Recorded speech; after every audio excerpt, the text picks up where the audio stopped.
படம் எப்படி இருக்கு? படத்தில் என்னென்ன சொல்ல வராங்க? ஒன்றும் சொல்ல இல்லை, ஃபைட்டு தான். படம் செம்ம ப்ரோ.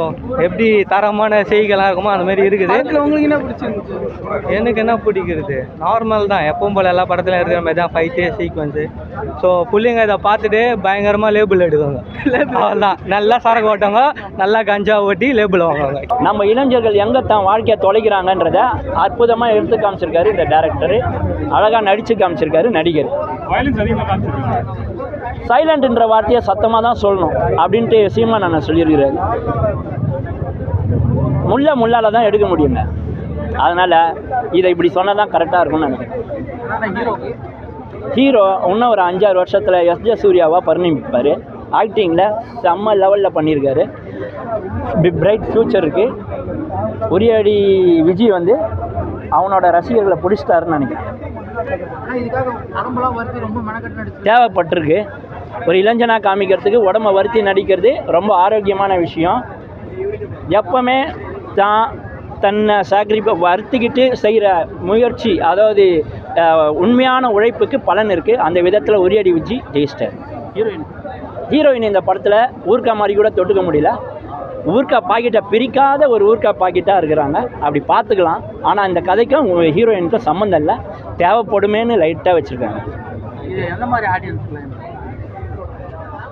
+1 +2 காலேஜ் படிக்கிற பெற்ற அப்பா அம்மாவை பார்க்கலாம், படிக்கிற பசங்க பார்க்கலாம்.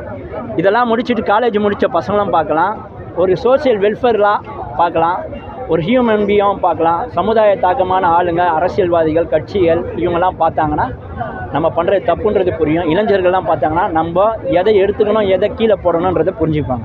அதான் நார்த் மெட்ராஸ்னால் இதான் ஒரு ஒரு ஐடென்டிட்டி இருக்குல்ல, அது அப்படி கிடையாது. அதை நாங்கள் அப்படி இல்லாமல் நம்ம மாற்றணும் அப்படின்னு நார்த் மெட்ராஸ் பீப்புள்ஸ் அவங்களுக்கெல்லாம் ஒரு மெசேஜாக சொல்கிற மாதிரி இருந்தது. எல்லாரோட பெர்ஸ்பெக்ஷனையும் மாற்றணுன்ற மாதிரி எல்லாருமே வட சென்னை கூட கம்பேர் பண்ணுறாங்க. ஆமாம், அதுக்கான ரீசன் என்ன? அதுலேயும் மோஸ்ட்லி அந்த நார்த் சென்னை அந்த ட்ரக்கு, அதில் ஆக்ஷன், அந்த இதெல்லாம் தானே காமிச்சிருப்பாங்க. அதே மாதிரி தான் இதுலேயும் காமிச்சிருக்காங்க. அதில் ட்ரக்லலாம் ஒருத்தவங்களுக்கு ஒரு வேலை இன்னொருத்தவங்களை கொலை பண்ணிட்டே இருந்தால் அதுக்கு சொல்யூஷன் கிடையாது. நீங்கள் முன்னேறணும்னா ஸ்டடீஸோ ஸ்போர்ட்ஸோ அதில் வந்து இம்ப்ரூவ் ஆகணும் அப்படின்ற மாதிரி. இது அரசியல் படம் கிடையாது, இது ஒரு அவேர்னஸ் படம் தான். ஸ்கூல் காலேஜ் பசங்களுக்கு ஒரு அவேர்னஸ் தான். இந்த கஞ்சா குடிக்கிறது, ரவுடிசம் இதுக்கெல்லாம் போகாமல் கரெக்டாக காலேஜை முடித்து அப்போ கூட வில்லனுக்கு இவர் வார்ன் பண்ணுறாரு, நாங்கள் பொருள் எடுக்கிறது கொஞ்சம் நேரம் ஆகாதுன்னு. அப்படியே அதுமாரி வில்லன் வந்து இவர் பேச்சு கேட்கல. அதனால தான் இவர் தவிர்க்க முடியாத காரணத்தில் ஃபேமிலிக்காக தான் அவங்க வில்லனை பழி வாங்குற ஒரு நோக்கத்தோட ஒரு 2 மட்டை பண்ணிடுறாரு கடைசியில். அதுவும் இண்டிவிஜுவல் தான், நல்லா இருக்கு படம். ஜெயிலுக்கு போய்ட்டு வந்து ஒரு கிளப் ஓப்பன் பண்ணுறாரு, ஸ்போர்ட்ஸ் கிளப் தான். இவர் ஸ்போர்ட்ஸையும் விடலை, இப்போ ஸ்கூல் காலேஜ் படிப்பையும் விடலை. ஆனால் இது ஸ்கூல் காலேஜ் பசங்களுக்கு ஒரு அவேர்னஸ் தான். இது வந்து அரசியல் படம்லாம் கிடையாது. ஆப்வியஸாக விஜயகுமார் வந்து நம்ம ஒரு உரியடியில் பார்த்துருப்போம். உரியடியில் பார்த்த பர்ஃபார்மன்ஸ்க்கும் இதில் பார்க்குற பர்ஃபார்மன்ஸ்க்கும் ஒரு ஆக்டராக ட்ரெயின்ட் ஆகியிருக்கார். அவர் ட்ரெயினாகி இந்த படத்தில் அவ்வளோ சூப்பராக பண்ணியிருக்காரு. அவரோட ஆப்வியஸாக ஒரு டைலாக் ரைட்டிங் படத்தில் தெரியுது. என்னதான் அவர் படத்தில் ரைட்டிங்கில் உட்காரலனாலும் அவரோட படங்களில் நம்ம எதிர்பார்க்குற விஷயங்கள் வந்துட்டு அந்த பஞ்ச் உட்கார்ற மாதிரியான விஷயங்கள் எல்லாமே இதில் அப்படிலாம் இல்லை. நம்ம வந்துட்டு இப்போ வெற்றிமாறன் படங்களில் ஒரு சண்டை பார்க்குறோம்ல, அதுக்கப்புறம் ஒரு சில இன்டென்ஸான படங்களை நம்ம பார்க்குற சண்டைகள் தான் இந்த படத்துலேயும் இருக்குது. ஏ சர்டிஃபிகேட் கொடுக்குற அளவுக்கு வந்துட்டு அப்படியே குத்தி கிழிச்சு ரத்தம் தெரிக்கிற அளவுக்கு அப்படிலாம் அது அதிகம். அது கிளைமேக்ஸில் வந்துட்டு ஏன் அப்படி தெரியுதுன்னா வந்துட்டு அந்த கேரக்டருக்குள்ளே அவ்வளோ கிரட்ஜ் இருக்கும்.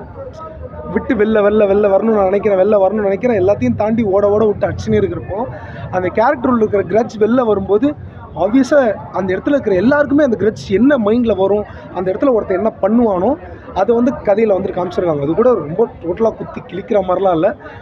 டோட்டலாக வந்துட்டு அது நம்மளுக்குள்ளே ஒரு வயலன்ஸ் உண்டாகும்ல, அட்ரா அவனை அப்படின்னு சொல்லிட்டு நம்மளுக்குள்ளே ஒன்று தோணும்ல, அதுதான் இந்த படத்தில் கிளைமேக்ஸில். எப்படி இருக்கு? இல்லை, நல்லா இருக்கு, நல்லா இருக்கு, பார்க்கலாம். இல்லை, ஃபைட்ஸ் எல்லாமே நல்லா இருக்கு, ரொம்ப ரியலிஸ்டிக்காக இருக்குது.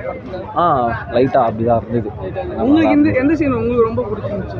எனக்கு எல்லாமே பிடிச்சிருந்ததுண்ணா. எல்லாம் படத்தில் போர் அடிக்கல. ஆமாம், ஃபைட் கிளப் தான் இது. ஃபைட் கிளப் தான், ஃபுட்பால் கிளப் இல்லை, இது ஃபைட் கிளப் தான்.